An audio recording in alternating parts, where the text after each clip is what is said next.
Pero ang gusto ko sana rito, sana may mga upgrade dito, is kahit yung headlight nya is going LED.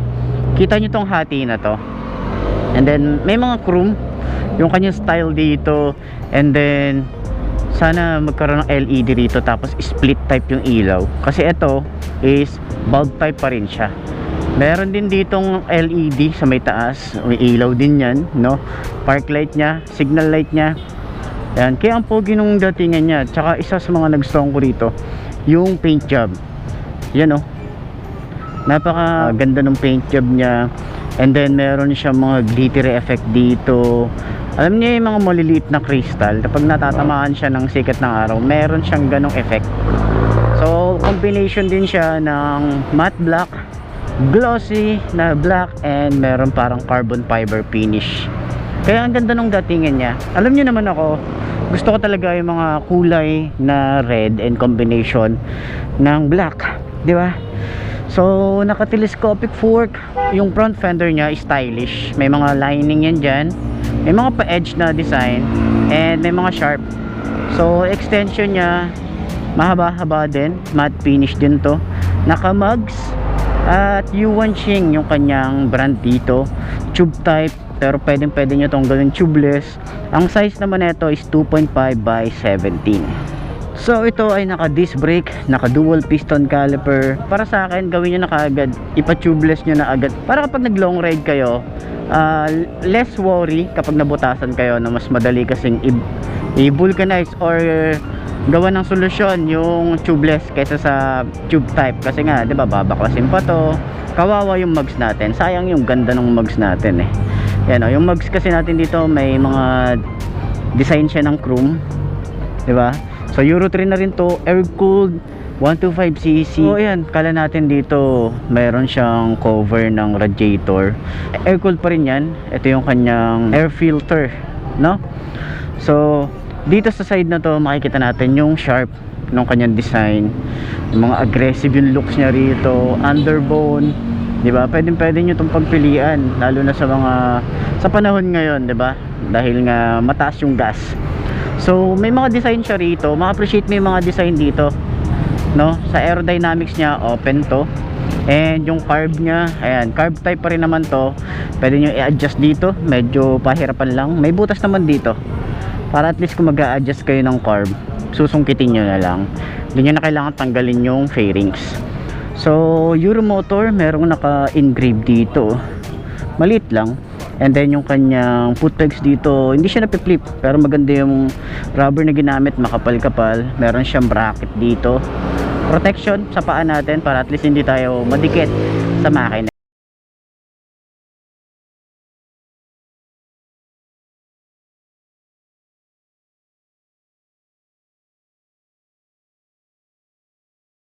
Dito, and makapal yung rubber na ginamit dito para sa kickstart nya.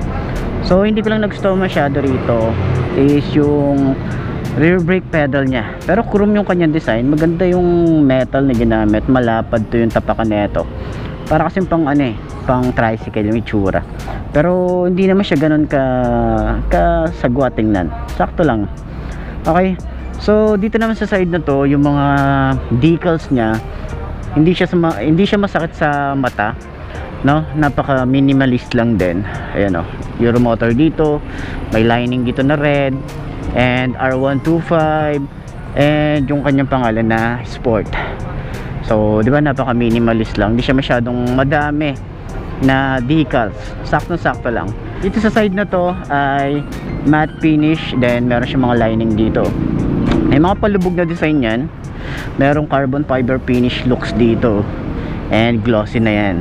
So sa kanyang foot pegs para sa passenger, medyo hindi ko lang type yung style nung foot pegs niya rito. Sana yung mga chrome yung style niya.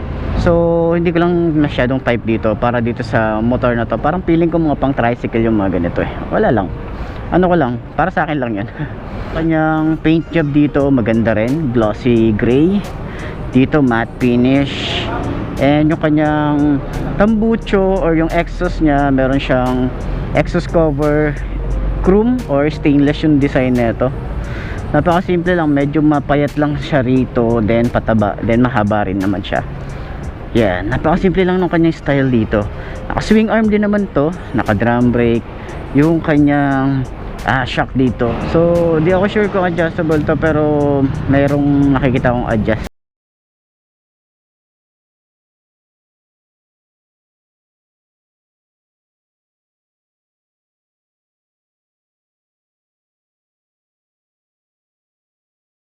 5x17, naka tube type pa rin naman to. So maganda rin yung kanyang tires, pati dun sa harap same lang din ng itsura. Yung kanyang mugs dito, meron din siyang chrome yung style niya. Kanyang grab bar, maganda yung finish ng pintura. Medyo may mga gasgas lang siguro sa, hindi pala siya gasgas, kala ko gasgas, ano lang pala siya, dumi.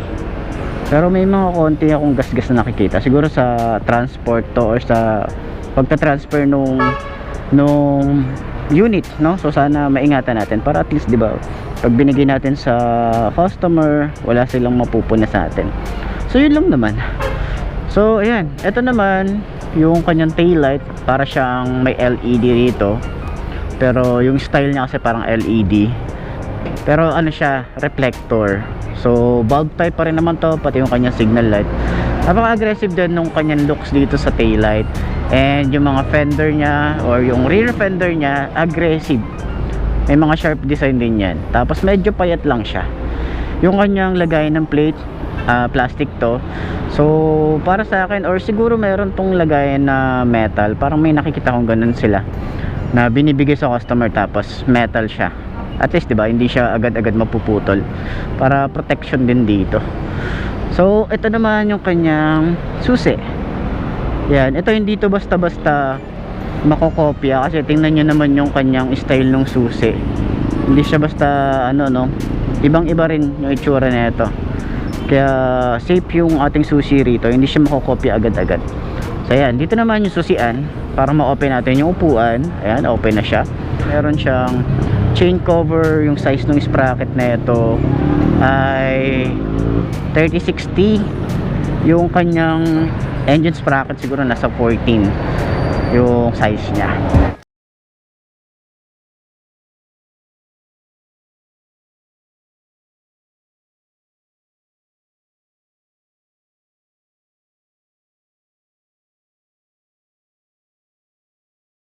Pag mag-change kayo ng gear, tapakan nyo to. Pag babalik kayo ng neutral, tapakan nyo itong nasa likod, or sungkitin nyo to, pwede naman, gano'n, no? Parang naka single shifter kayo. Kasi para sa akin, mas okay kung naka single shifter. Kaya nga lang, bugbog yung sapatos natin. Yan lang.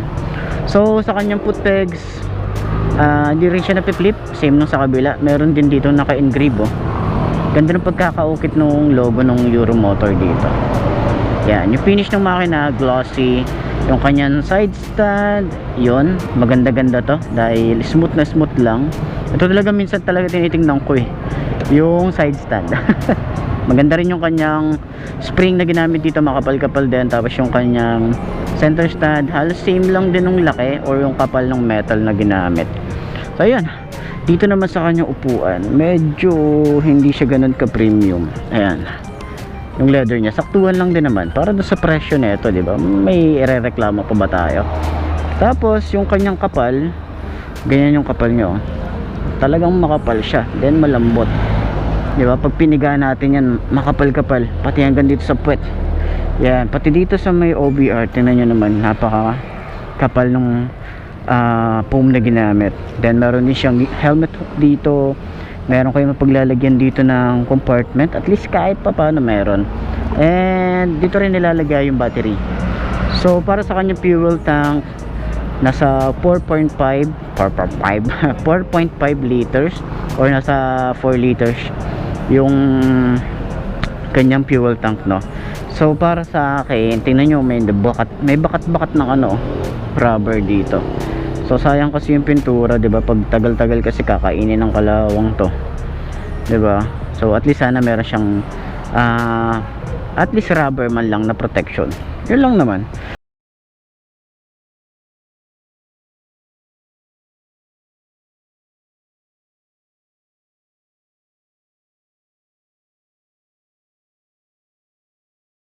Sa kanyang panel gauge ay analog type pa rin naman. So sana mag-upgrade din sila dito, no, para dun sa mga susunod na generation or version na itong R125, sana magkaroon din sila rito ng panel gauge na full digital, no. So dito analog type, makikita natin is speedometer, odometer, may Euromotor dito sa baba, gear position nya, ayan, yung neutral hanggang 1 to 4, yung kanyang fuel gauge, yan, 5 bar naman to nakalagay dito. So yung signal light nya, magkahiwalay din naman yung kanyang position. So dito naman yung high beam. So yan, napakasimple lang ng kanyang panel gauge, pero detailed naman, kitang kita naman sa umaga at saka sa gabi, no. Yung ignition key nya, napakasimple lang, pero meron tong lock, position nyo ng ganyan, tapos tiinan nyo, kunin natin yung susi, yan, push natin, tapos i-lock natin, hindi na siya yan, naka-lock na siya, diba? So yan, naka-upright position, meron maganda-ganda rin yung bolts na ginamit dito, pero hindi siya naka-clip on, or naka-clip on ba to? Hindi siya naka-clip on. So yan, maganda rin yung finish ng kanyang pintura dito, yung mga switches nya, hindi naman siya ganun ka-premium, saktuhan lang din. So ito ay naka semi-automatic, pero hindi talaga ako sanay gumamit ng semi-automatic, promise, hindi talaga. Sabi nila parang naka-automatic lang din, pero para feeling ko kasi hindi ako safe, no. So lagi kasi ako nakahawak pag di-clutch, lagi ako nakahawak sa clutch. So yun nga, dito naman sa side nito yung kanyang park light, headlight and off, high and low, signal light, no, and busina, then choke dito sa baba. So wala siyang flasher or passing light. Dito naman is electric starter lang, no. So naka-quick throttle na rin yan, no. Ayan, napakababaw lang ng kanyang throttle, smooth na smooth lang yung kanyang lever dito, maganda yung finish, maganda yung metal, makapal-kapal. So yung grip niya makapit din naman, and pwede kayo maglagay dito ng bar and side mirror, kaso parang hinuhuli, no. So wag na lang kayo maglagay, no. Kung ano yung stock nyo, yun na lang yung gamitin niya.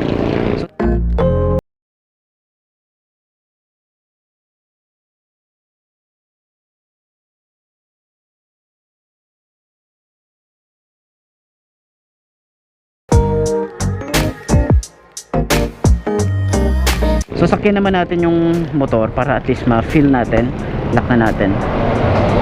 Yan. So para sa 5.2 na kagaya ko, ganyan yung itsura nga pala ng motor pag naka side stand, no. Para sa 5.2 na kagaya ko, ito yung itsura natin, no. Yun, no. Tip. Hindi naman tayo ganun ka-tiptoe, pero saktuhan lang siya, no. Yan, yung kanyang front shock okay naman, pati yung sa likod maganda yung suspension nya, no. Yan. So sa turning radius, yun, malawak din, tumatama nga siya dito, diba? Ganyan yung tsura natin. Yan, sige boss, dito ko. Yan. So yun yung tsura natin mga best, no.